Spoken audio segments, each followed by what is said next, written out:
¿cuándo comienza la vida? ¿Cuándo comienza la vida? Dentro del vientre de la madre. Este es un tema que se ha hablado mucho por filósofos, por scholars y gente así, científicos. Pero hoy voy a tratar de explicarles cuándo comienza la vida científicamente y bíblicamente. Científicamente empezamos. ¿Cuándo comienza la vida? Primero les voy a dar tres etapas, las más conocidas, que son estados del embarazo. La primera etapa es el cigoto, que el cigoto viene siendo el espermatozoide del hombre y el óvulo de la mujer fusionados.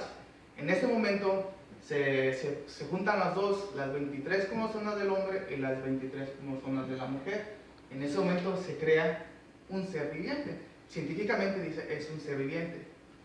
Después seguimos con el embrión, que es una etapa unas cuantas semanas más tarde.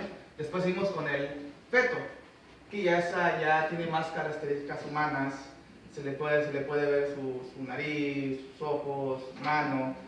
Y estas son etapas.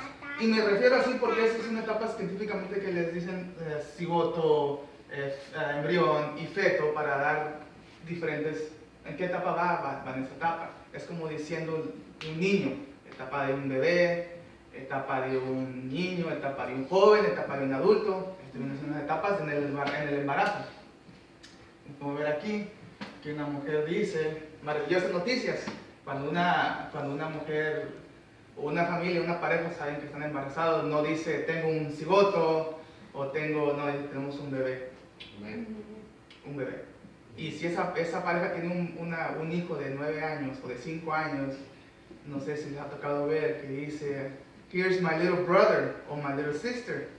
Y en este momento que se hace el cigoto, la gente ya está buscando cómo le vamos a llamar, qué va a ser el nombre. Así es. Pero hay algunos científicos como Richard Dawkins que dice esto: cualquier feto humano es menos humano que un cerdo adulto, tratando de deshumanizar el bebé dentro del vientre de la madre, para darle permiso a la gente que haga otras cosas, diciendo esto no es un bebé, esto no tiene vida, no tiene valor. Pero esto es lo que la gente científica está probando en sus hijos, en sus jóvenes. Y ustedes como padres tienen una responsabilidad, como padres y cristianos, hijos de Dios, cuando vengan sus hijos y le digan, me dijeron esto.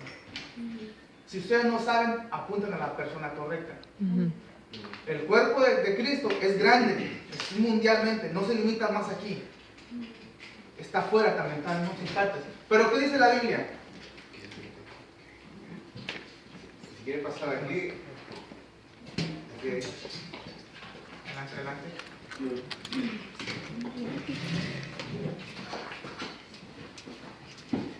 Vamos, ¿qué dice la Biblia? En 1 Samuel 1:19 dice, levantándose de mañana, adoraron delante de Jehová y volvieron y fueron a su casa en Ramá. Y Elcana se llegó a Ana, su mujer, y Jehová se acordó de ella. En esa noche se hizo a lo que le llamamos, a lo que le dicen en el mundo científico, cigoto.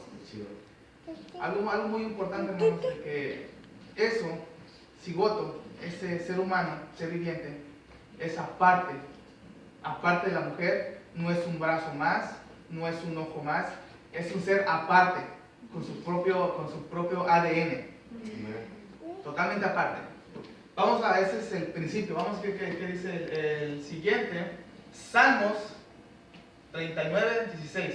Mi embrión vieron tus ojos, y en tu libro estaban escritas todas aquellas cosas que fueron luego formadas, sin faltar una de ellas. Amén.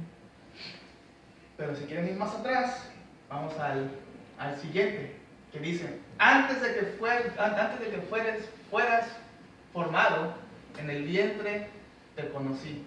y antes que nacieses te santifiqué y te di por profeta. Por eso, hermanos, es muy importante que oren por los hijos de sus hijos, sus nietos, sus bisnietos, sus tataranietos, y enseñar a sus hijos que oren también por los hijos de sus hijos, para cuando lleguen 2 o 3 generaciones, no nomás en su oración, sino la oración de sus hijos, la oración de sus hijos, de sus hijos, de sus hijos, si ese tataranieto va a tener un montón de oraciones de sus padres antepasados. Y por caso de tiempo, ahí me voy a quedar. Cualquier pregunta, cualquier cosa que tengan, hermanos, pero les aconsejo, les recomiendo, hermanos, que no se limiten, que también ustedes investiguen todo esto que he dicho. Esto que he dicho es algo rápido, no me metí mucho en detalle. Si Dios me permite, traeré más información, pero sí les recomiendo, hermanos, que estén bien alerta con sus hijos y como padres, como líderes del lugar, infórmense porque el mundo quiere agarrar a los jóvenes. No sé, primero empezó con los adultos, luego con los jóvenes, ahorita ya está con los niños, ahora se quiere ir con los infantes. Gracias, hermanos, por haberme escuchado. Amén.